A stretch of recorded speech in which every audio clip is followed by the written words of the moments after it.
A lot of changes coming in for Ray Padovan after 42 years here. It was a situation where we knew it was going to be an adjustment period. So, just doing a lot of little things to kind of make the program mine. And the good thing was I swam for Ray and kind of knew what was going on here, and it was a grad assistant here. So there were good things that he was doing and doing well, and we spoke a lot about those things, and he gave me some good feedback on the team when I was coming in. And then there were other things that we wanted to kind of change in the program to kind of get it going with me here. The Summit League's an interesting conference. Obviously, the Ohio Valley doesn't have men's or women's swimming. We're the only school within the Ohio Valley with a men's and women's swim team, so we're an associate member of the Summit League. Swimming-wise, the Summit League's interesting. IUPUI in Oakland are the two schools that are probably close to us geographically, along with Western Illinois, and then we have a couple schools that are geographically kind of far away in the University of South Dakota, South Dakota State, so we're kind of way up there, and then Centenary College, which is in Shreveport, Louisiana. So it's a conference swimming-wise that's spread out. Luckily, our championship meets held in Indianapolis or up in Rochester, Michigan, and Oakland every year, so we don't have to travel too far. This year's team, we got two different teams. The men's team and the women's team are kind of totally different teams. The men's team, we return almost our whole team from last year, so we have a lot of experience. We're young with a lot of sophomores, a huge sophomore class, but we still have a lot of experience with that group. That group finished third at the Summit League Championships last year, just a little bit out of second place. So our big goal this year is that second spot. We want to move up in the standings. We were able to also cut the deficit from first place to third place last year, kind of in half point-wise. So we're on the up with that program, and we really have some high expectations. The women's program's young. We're small this year. We're young as far as the girls we have.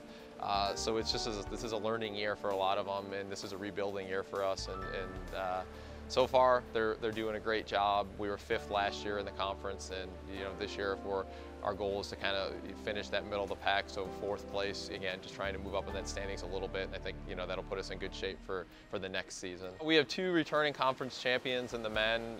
John Wilson, who's a sophomore, was the conference champion last year in the 50 freestyle.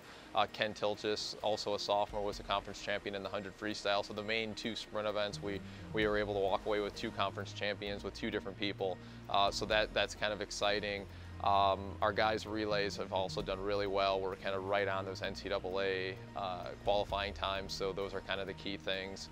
The women's team, Megan Eshelman, is coming off a great year, and kind of that's carried over into this season so far with training and the first couple meets here, so I think she's the one really to look out for on the women's side. This pool is considered a pretty small pool, being just 6 lanes. All NCAA competitions in a 25-yard pool, which this is, and I think that's one of the other things people kind of misunderstand. The Olympic swimming events are in a 50-meter pool.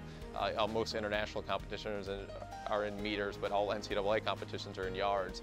The pools do vary, though, in the amount of lanes. There's a lot of 8-lane pools, there's 10-lane pools. We have a 6-lane pool, so it's a small environment in here. And our fans are, they're right on it. It's obvious to see that. And they, when you're a swimmer, you can feel that energy, and you can feel the crowd, you can hear them. So, I think it helps a lot, actually. And I think this pool is a great pool to have a competition with another team in. As far as our dual meets go, this is one of the best environments that we swim in all year. We're just trying to really change a culture as far as the work that we're trying to do. Swimming's an interesting sport to where our conference championships decided at one meet at the end of the year. So we do all these dual meets throughout the season, and in the long term, they're good benchmarks for where we're at. But overall, we train 6 months basically for one meet that's going to happen at the end of the year. So as far as that was going, just trying to really look at the training program and adapt things that we thought that needed to be done to prepare us better for our conference championships at the end of February. We've just started building a good base. We've got good young swimmers in here. They work really hard. They enjoy being part of the sport here. So I think that's the biggest thing. We've got the base, and this year I think is one of the first years now we're going to really start seeing the result of building that over the last 2 years. So I think that our teams are both two teams that are going to be on the rise here pretty soon.